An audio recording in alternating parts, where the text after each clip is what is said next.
So is Nick from the Phuket Word channel a real flat earth researcher who's taking an objective look at the world around him? Or is he a flat earth propagandist? Someone that is just using explanations, or as he calls them, interpretations, that is not backed by what he sees. So I'm going to use this video to take a look at his methodology. This is called How the Sun and Moon Circle Above a Flat Earth, because in this he explains what he sees from where he lives in Phuket, Thailand. I'm going to play a quick clip of an aircraft doing a wide circle and going overhead. And this is to illustrate exactly what we see when we watch the sun and the moon going overhead from the equator, and how this. So we'll play the clip and you can see that the aircraft is coming over, and if you imagine this being the same as looking up at the sun as it does a circle above us, we'll see that it comes overhead, and then I have to turn around and basically face the other way as it goes off into the distance. And this is the kind of observation that we make from the equator. So is this the observed sun from the equator? And like this airplane, it's making a big circle across the sky? Well, here we have a flat earth map. Down here I have a solid yellow line, which is the equator. And you can see Phuket is just to the north of it. And so we have the flat earth sun orbiting overhead and around Polaris. And you can see that, yes, if the earth is flat, Nick is right. This is what we should see, a sun making a big circle overhead from the equator. So let's take a look at a video that he has and see exactly what this sun does. The sun appears to veer off to the right as it gets further away. So to me, this indicates that it is doing a circle. This is where we start to see the evidence that the sun is doing a circle around or above the level Earth. Well, I think Nick was a little bit more honest when he said around instead of above the flat earth, because look at this orbit path. It is almost perpendicular to the horizon. Now, I also live in Thailand, and this is exactly the orbit that we see. And look where that orbit continues after sunset. It goes down below us, and then it heads back to the east to rise again. And I put a protractor on here, and you can see that the sun path is about 8 degrees from zenith, and that matches the latitude of Phuket Island, which is north of the equator. So here's that orbit path on the flat earth map, and you can see that it is not an orbit path that is circling above us. The sun rises in the east, and it heads up and over us to set in the west. And here we show that the path of that continues down and below us at night as it heads back to the east. There is no time that I have ever seen the sun heading off towards the north, which it would need to do to go around the North Pole. Now this would be a sun that is actually veering right to the north. And the funny thing is that Nick was born in England. So let's take a look at an English sunset. So this is the sunset in England, and you can see the sun is veering to the right. And again, I have a protractor on here. Notice it's about 51 degrees from zenith, and notice that matches London's latitude north of the equator. Now, if Nick had only lived in London, I could maybe understand him seeing the sun with an orbit path like this and thinking that it works on a flat earth. But he's moved to a location almost on the equator, and instead of a sun that is veering farther off to the north, it is setting almost perpendicular to the horizon. So what is he thinking? But let's continue. He's going to use timeanddate.com to try and explain this sunset. So here is a screen grab from timeanddate.com showing Phuket with a red star and the sun in the position it was at sunset, which was about 6:30 p.m. on the 23rd of February. And we can see here that the sun is actually not in line with us from Phuket.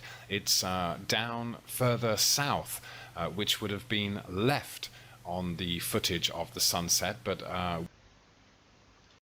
Yes, Nick is right. The sun is down farther south.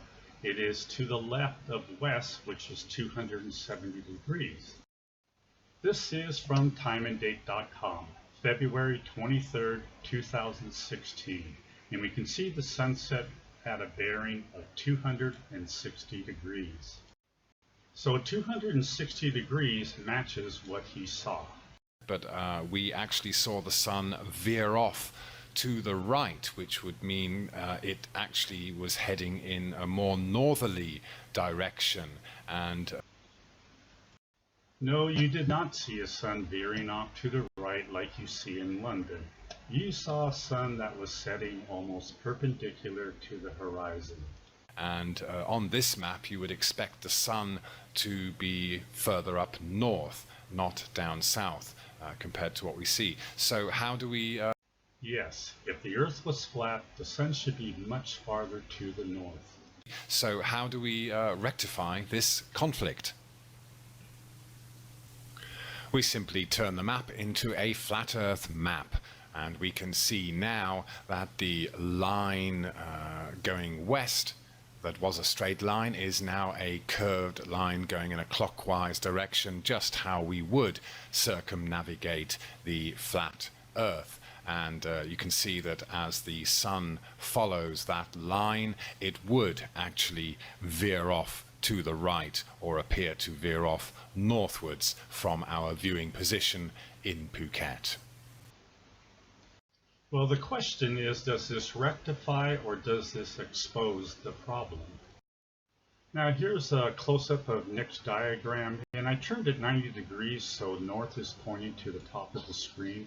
And Nick is correct. If the Earth was flat, he would see the sun veering to the right, upwards to the north. But where is his supporting evidence? And by measurements, I mean making estimations of the compass bearing of flat Earth sunsets and then comparing those to what we actually see. Now this is not that difficult to do, and I'm going to use this map since it has a longitude line. So here we can see Phuket, which is the big yellow star, which is just above the equator, or this yellow line. Now up here, the dotted line is the Tropic of Cancer, which is the most northerly orbit of the sun. This other dotted line is the Tropic of Capricorn, which of course is the most southerly orbit of the sun. And now all we need to do is add a compass, and of course we have north, south, east, and west. Here is an estimation of sunrise and sunset on the June solstice when the sun is over the Tropic of Cancer and our days are about 12 and a half hours long. So sunrise is approximately 35 degrees, sunset is approximately 325 degrees. Here's an estimation of sunrise and sunset on the December solstice when the sun is over the Tropic of Capricorn and our days are about 11 and a half hours long. So sunrise is approximately 60 degrees, sunset approximately 300 degrees. Now please notice that if the Earth was flat, we would never see a sunrise or sunset to the south of us. But if we look at timeanddate.com for the date of that video, we can see that sunrise was 100 degrees, sunset was 260 degrees. So on February 23rd, this is where Nick actually saw the sunrise, and this is where Nick actually saw the sunset. And I think it is quite obvious that he is just making stuff up. This is from suncalc.org. This is for the 23rd of February 2016. And this one even shows the path of the sun during the course of the day. And you can clearly see that it is always to the south of Phuket. At no time does it head up to the north. And again, I live in Thailand. In February, this is where we see the sun. So I'm going to take a cutout of this, and I added it to this map, and not only does it align with the same information that we got from timeanddate.com, we can clearly see that it is in the complete opposite direction of what we would expect if the Earth was flat. This is Kamala Beach in Phuket Island, where Nick has mentioned many times that he takes his videos. I've added a compass, so due west is off to the left over here. These are the estimated sunset bearings for the June and December solstice. So if the Earth was really flat during the course of the year, Nick should always see the sun setting somewhere between these 2 points. These are the actual compass bearings for the June and December solstice from Phuket. 294 degrees for June, 246 degrees for December. So this is where Nick actually sees the sun setting during the course of the year between these 2 points. And this is repeatable by anybody on any location on Earth, because no matter where you live during June, you're going to see the sun setting to the north of due west, and during December, you're going to be seeing the sun setting to the south of due west. If the Earth was flat, Nick should see the sun setting up in this area, and he doesn't. And will he ever measure it? Of course not, because he is not interested in the truth. He is interested in a narrative that supports the flat Earth. And here are 2 more observations that Nick is ignoring. This is the sunset in Singapore, just a little bit over a degree to the north of the equator. And look at this, the sun is setting perpendicular to the horizon. It is not veering anywhere off towards the north.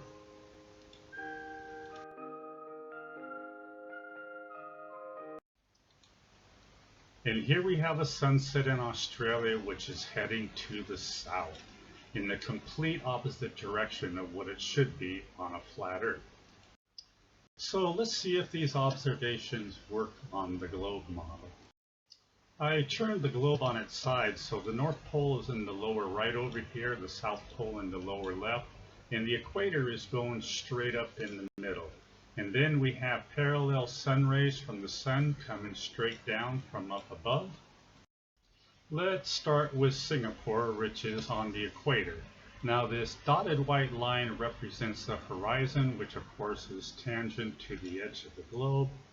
And when we add a photograph from the sunset, we can see that the globe explains this quite well. So here we have Phuket, just 8 degrees to the north, and London, which is farther to the north at 51 degrees. And again, we can see that the globe model explains both of these sunsets. Now this is the important one, because in Australia we saw a sun that was veering off to the left or to the south, which is in the complete opposite direction of the London sun that was veering off to the right or to the north. But we can see that the globe explains all of these sunsets quite well. And as for Nick, not even close with his explanations. So I think we have an answer to our question here. Nick is a flat Earth propagandist, and I hate to be blunt, but he is spreading lies, because he is telling us an interpretation of a flat world that does not match what he actually sees.